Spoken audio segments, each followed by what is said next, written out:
Ozara Slovenija je nevladna humanitarna organizacija, ki ponuja različne oblike pomoči in podpore ljudem v stiski in s težavami v duševnem zdravju.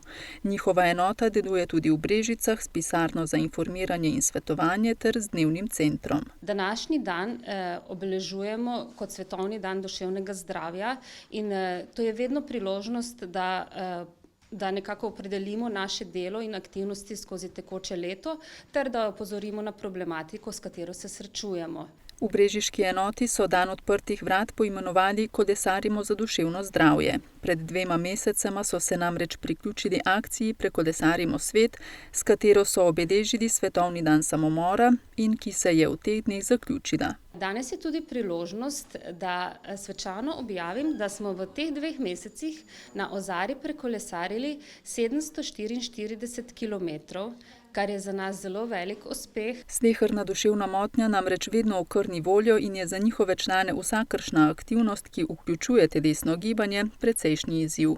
Sicer pa so se letos posvetili tudi pohodništvu, a to seveda še zdaleč niso vse aktivnosti, ki jih počnejo v Ozari. Zberemo se ponovno tam, okoli 9 zjutraj pridem, pa imamo tako aktivnosti. Ponedeljek je ob 10 stanek, povemo, kaj se bo čez teden dogajalo. Ob torki so ponavadi bili sprehodi, kaj za nasip.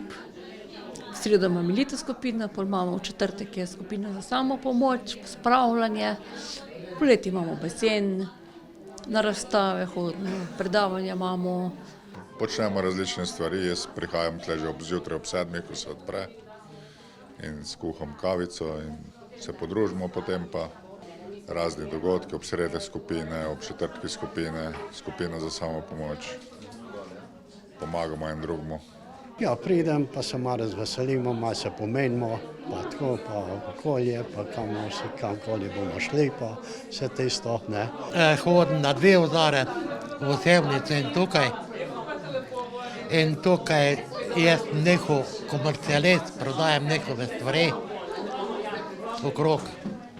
In sem strašno zadovoljen. V letošnjem letu se v program Dnevni center vključuje 55 uporabnikov, 11 svojcev in 8 prostovoljcev. Sam program Dnevni center se načeloma vključujejo ljudje s hudimi oblikami duševnih motenj. Večina naših članov ima diagnozo shizofrenije, je tudi nekaj članov z bipolarno motnjo, depresijo, anksioznimi motnjami, tudi z demenco. Z vsem tem se srečujemo. V Posavju predstavlja pereč problem čezmerno pitje alkohola, velik je porast predvsem zlorabe alkohola in prepovedanih substanc. Pri mlajši populaciji pa zaznavajo veliko primerov odvisnosti od virtualnega sveta.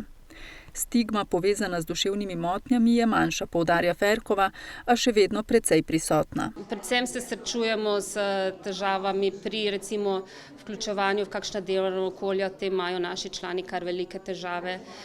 Tudi pri hujših oblikah duševnih motenj so različna nihanja in posameznik si seveda želi, ko je v dobri koži, da bi bili vključen kot samostojen posameznik in v lokalno skupnost in bi rad deloval. V Ozari se zato trudijo svojim uporabnikom ponuditi storitve, ki bi jih opolnomočile in jim pomagale pri ponovnem vključevanju v okolje, v katerem bivajo.